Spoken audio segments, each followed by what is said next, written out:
Hey everyone, your friendly neighborhood Pants is back with another Siege video. This time we're in G3 against Dominant Force and Phantoma. Phantoma I know is a pretty strong guild. Dominant Force I haven't actually heard of, but they may be a G2 or a high G1 guild. You know, early in the Siege season, every win and loss makes your guild's rank change pretty dramatically. So I'll also discuss my thoughts on the newly announced balance patch. I've been laughing at memes on Reddit all morning. If you haven't seen the patch notes, I don't plan to read them to you in this video and, just discuss my thoughts on each and every one of the monsters. I'll just discuss my overall thoughts on the balance patch, what I do and don't like about it, because believe it or not, there are some things I do like about it. But overall, I'm with the general consensus that the patch is incredibly lame. Alright, so for the first match here, I'm using my typical Water Twins Triana comp, which hasn't lost for me yet. I think it can lose, but it would require some excessive procs out of Ashir and Triana, because almost certainly Carcano is going to die at the beginning. I believe I'm 3-0 against Carcano Ashir Triana and 5-0 against Carcano Vigor Triana at the moment. That's so far this season, that's not including last season. But anyways, I think it's pretty safe, so I will continue using it. Regarding the balance patch, people are upset over quite a few things. A lot of people are saying it's the worst patch ever, which it could be, but it isn't like I can recall every patch off the top of my head, and even if I could, that's a pretty subjective statement to begin with. So anyways, I think people are most upset that there's no change to the meta, like anywhere. Siege defenses are going to stay the same. I think people's drafts aren't going to be changing very much at all. So it's just kind of rich that Comtuos writes out, "We've been paying close attention to user opinions." I can just picture them just rubbing their nipples as they type that, because it's got to be that they do listen, but then just decide to do anything except for what people ask for. Dang it, guess you have to deal with our packages. And I don't know why they would decide to do that. It seems like a bad business move, but whatever.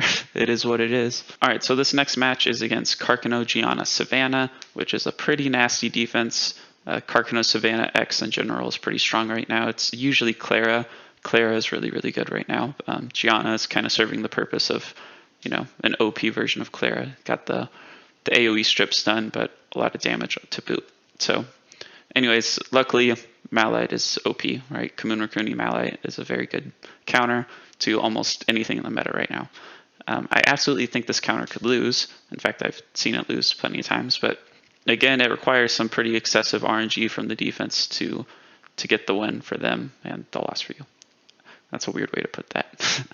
But that should be your goal on offense. You want the counter to be so solid that it can only lose to excessively bad RNG.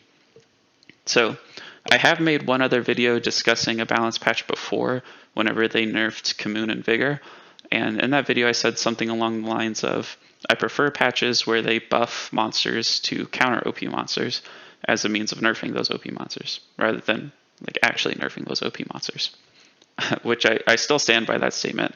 I like buffs more because it adds more variety, which adds novelty, which keeps people engaged and interested and having fun, at least in my opinion.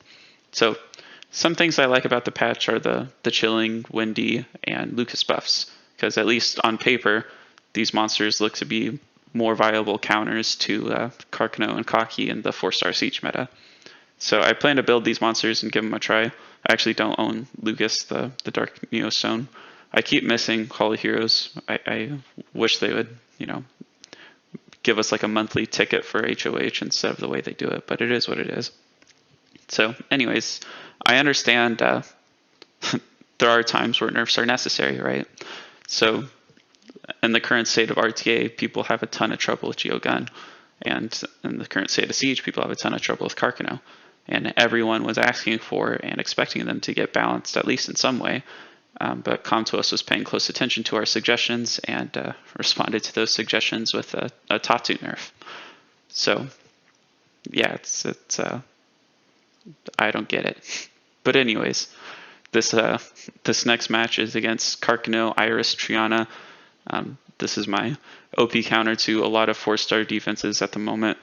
The Darkstream Master just makes Lucian so freaking good. I give them my best Swift sets, and then I go boom. Lucian goes burr, and they all die. I have had some scary ones where Carcano lives and almost solos. I should really max my String Master and Tion to make it a bit safer, because currently how they are, they can die in one shot pretty easily. But anyways, most of the time it gets the win. As long as Lucian lands like one crit on Carcano, it's pretty safe. So that's that one. Alright, so this next one is Carcano Triana Tractor versus Carcano Ashir Triana. It's a pseudo mirror. I've used this against Carcano Vigor Triana as well, and it's currently 4-0. But almost every single time it's been pretty scary. Like, it's another one of those that seems good on paper to me, because Tractor has the lowest HP, so Carcano should be defense breaking Tractor, but Tractor can't be defense broken. And in the case of the Ashir Triana version of this defense, that's the only defense break is Carcano. So as soon as Carcano dies, it should be pretty safe, but procs happen. So it's like I said, it's just been scary. And this one is no different. This one is kind of a scary win, but it's a win regardless. And I'm all for the wins.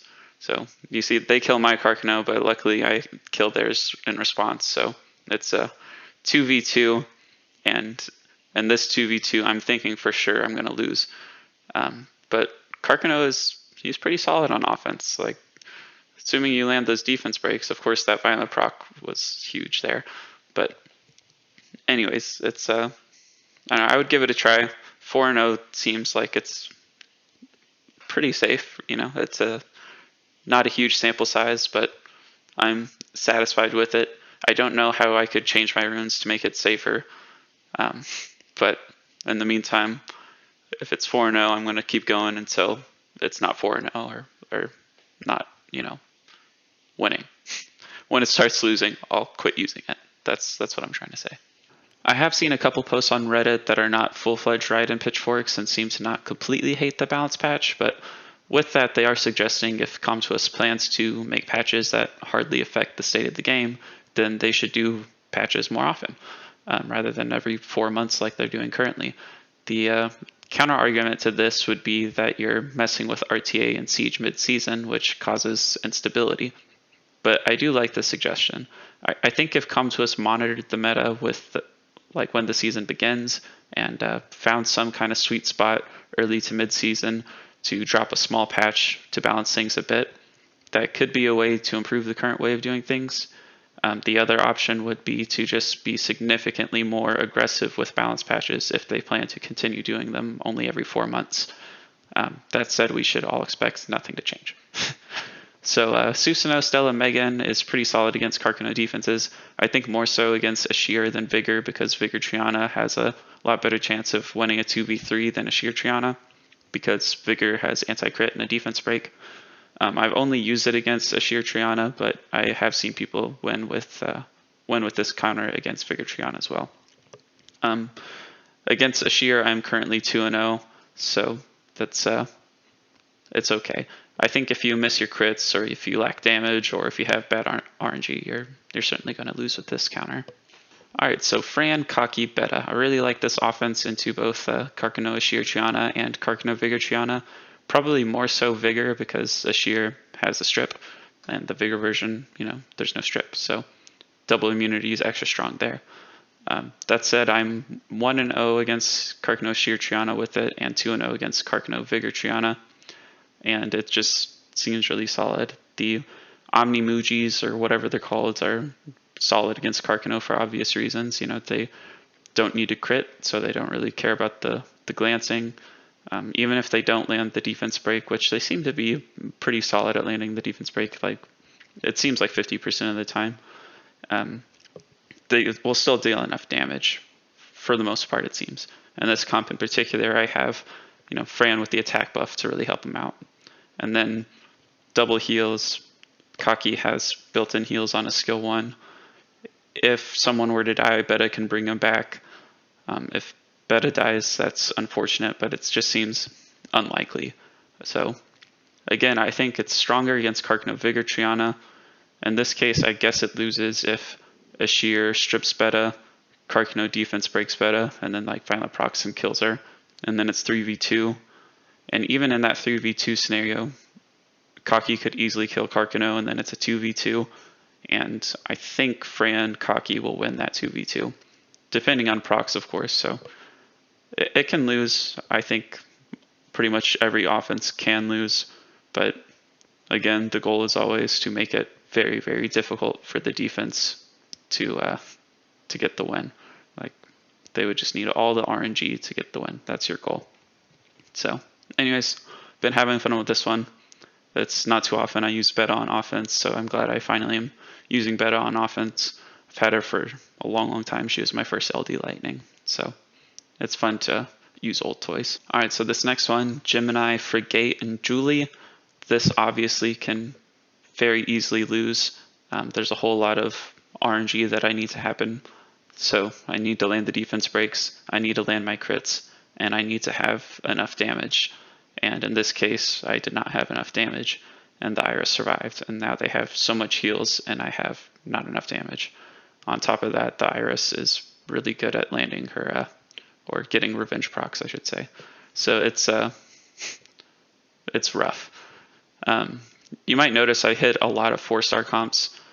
That's because I have a lot of options, and a good handful of people in my guild don't like hitting 4-star comps. They will hit it. You have to hit them during Siege, but people would just rather hit 5-star comps because they have more options. So I tend to build a whole lot of dupes for 4 stars and hit a lot of 4-star comps because that's what my guild needs me for. So that's that. RIP first loss of the Siege. All right, so Fran, Suki, Lulu. So funny, Suki. This was me attempting to make another Fran Kaki beta, but this time I'm using Suki and Lulu. And I figured, it's the same kind of thing, so it should be able to get the win. If the other one's safe, this should be as well. The difference, though, is my Kaki is ruined very well, and my beta is ruined very well because I use them on defense. Whereas here, I am not using any of these monsters on defense, so they have very backup runes. None of them are on Violent. Well, I say that. Lulu's, I think, is on Violent Nemesis or something, but Fran and Suki are not. Suki also, I have ruined just like for World Boss, basically. So it's nothing special. I think if I had better RNG, I could probably have gotten the win, but in this case, I should have just spent the mana. It's not like I don't have mana. I have plenty of mana, so I could have just spent the mana and moved runes around and made it a bit safer. If all 3 were on Violent and on solid sets, I could have done okay, but it is what it is. You can see my Suki does like not nearly enough damage even with max stacks. He's got the plus 25 from his passive at this point and is still not doing much. Also not landing any defense breaks. Well, I say that as I land a defense break. And then the Ashir is Violent proccing like mad, and I don't know, it was just all bad. So I might try this offense again, but if I were to try this offense again, I would give it better runes before going into it. All right, so Jean, Annabelle, Leo into Carcano, Savannah, Iris. A lot of people will bring Jean, Leo, Skogul, Jean, Leo X into these Carcano, Savannah comps. Iris, of course, is extra scary because she could just stun lock you, which is, that's bad RNG. There's not much you can do if you're just stun locked the whole time. Leo is, of course, a very solid counter to Savannah's skill 3. But that said, Savannah hits hard, so Leo can die very easily. Not only does Savannah hit hard, Carcano hits hard. And despite being max resistance, they will land defense break just every time. That's how it is. That said, they shouldn't have a whole bunch of resistance on their team. Savannah awakens into resistance, but no one runes her with resistance, so Jean should be provoking people. Carcano, no one really runes with high resistance either because he's so stat hungry.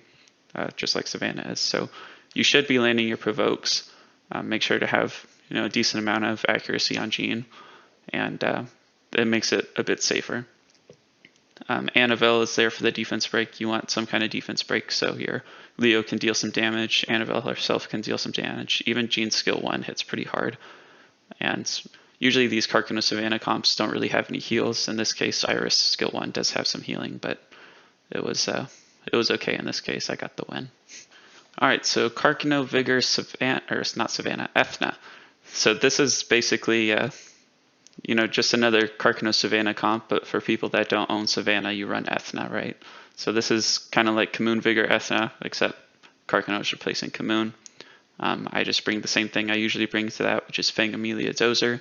I think I've lost with it once just because Ethna went absolutely crazy on me. I don't remember if it was in Siege or in Guild War, but if Ethna is just stripping all of your immunity and landing defense breaks, and then Carcano is just beating the crap out of you, it can lose for sure.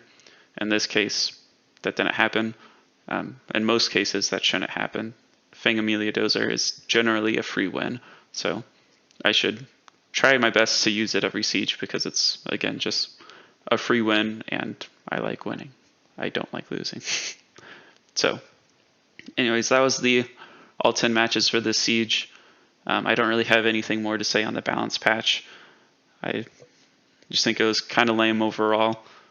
Not the end of the world. I'm not planning on just like quitting the game. A lot of people, that's like their last straw kind of thing. I still really enjoy Summoner's War and will continue to play it. But it is just Comtuos is lame. Comtuos is so lame all the time. I don't know why. It's not like they can make everyone happy. It's like no matter what Comtuos does, someone's going to be upset, and that's fine. You can't make everyone happy, but it's crazy how it seems like the entirety of the community is unhappy after almost any time they do anything. I guess that isn't universally true, but it's just kind of funny how they seem to mess up so often. But it's whatever. Anyways, thank you all for watching, and I'll catch you on the next video. Hopefully I continue to commentate. I don't know if I'll commentate the next Siege video, but maybe the one after that. I'm quite a bit behind. I think I have 3 or 4 that I still need to make.